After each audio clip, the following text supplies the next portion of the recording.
les comptes. Est-ce qu'on peut dire qu'il y a une volonté manifeste des gouvernants de garder la presse camerounaise dans la précarité? Mais c'est une stratégie qui a été mise en place. L'ordre de 82 a développé une stratégie. Le mot libéralisation n'est pas, pour moi, dénué de tout sens. C'est-à-dire que pour se maintenir au pouvoir et durer au plus longtemps qu'on observe, il a fallu galvauder la liberté de la presse par un libertinage de la presse. C'est-à-dire que on a voulu que face aux médias solides se développent des pseudo-médias qui sont en la réalité qui divertissent, hein, c'est-à-dire qui distraient le travail de la vraie presse. Il faut payer des gens pour créer des organes de presse, pour créer des médias audiovisuels, ceci pour essayer de donner en quantité un discours alternatif diluant le discours réel de la presse véritable qui est mise en place. C'est valable pour la presse, c'est valable pour la société civile, c'est valable pour les partis politiques à la réalité. Donc c'était voulu, c'est pensé comme ça. Pour que quand je prends un secteur dans lequel où je me trouve, dans la société civile, lorsque vous avez 10 acteurs importants qui sont sur le terrain, qui ont une crédibilité sérieuse, qui posent un problème sur la table, il fallait qu'on développe la capacité à avoir 100 autres acteurs qui ne sont jamais sur le terrain, mais qui vont venir dire, OK, en termes quantitatifs, 100 personnes disent que tant. Et quand 100 disent par rapport à 10, naturellement, la arithmétique est claire. C'est exactement la même chose qu'on a dans la presse, parce qu'à la réalité, faire tenir un organe de presse, ça n'est jamais facile. Ça n'est jamais facile.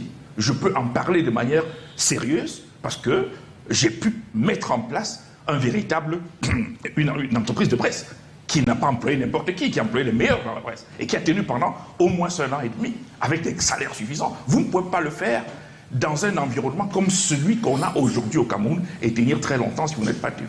Mais c'est pas, la liberté de la presse n'est pas seulement menacée par le pouvoir, par l'ordre de 82, non, elle est menacée aussi par les journalistes eux-mêmes. C'est-à-dire qu'il y a une dynamique endogène de menace à la liberté de la presse.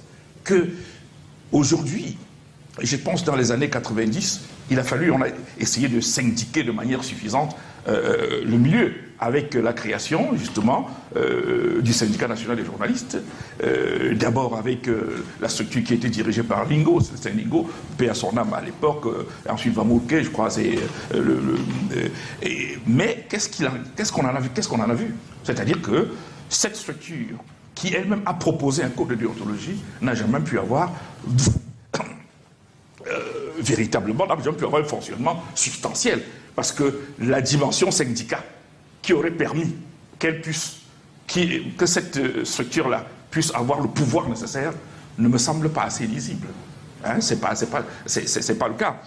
Le SNJC, aujourd'hui, lorsqu'il faut faire représenter les gens dans les organes comme la Commission nationale des droits de l'homme, comme en son temps, aujourd'hui la Commission des droits de l'homme du Cameroun, ou dans les autres organes comme le Conseil national de la communication, très souvent, ce n'est pas le SNJC qui a été sollicité, parce qu'on a créé aussi à côté de ce syndicat, d'autres syndicats, ou alors d'autres éléments corporatifs. Donc, comme l'a dit quelqu'un tout à l'heure, il me semble que le mal, le grand danger de la liberté de la presse, c'est d'abord l'ordre de 82 d'une part, et les journalistes eux-mêmes, qui n'ont pas été capables de se structurer pour neutraliser toute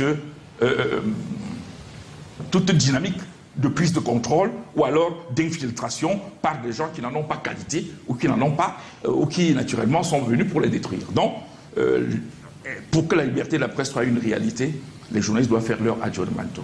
C'est ça qui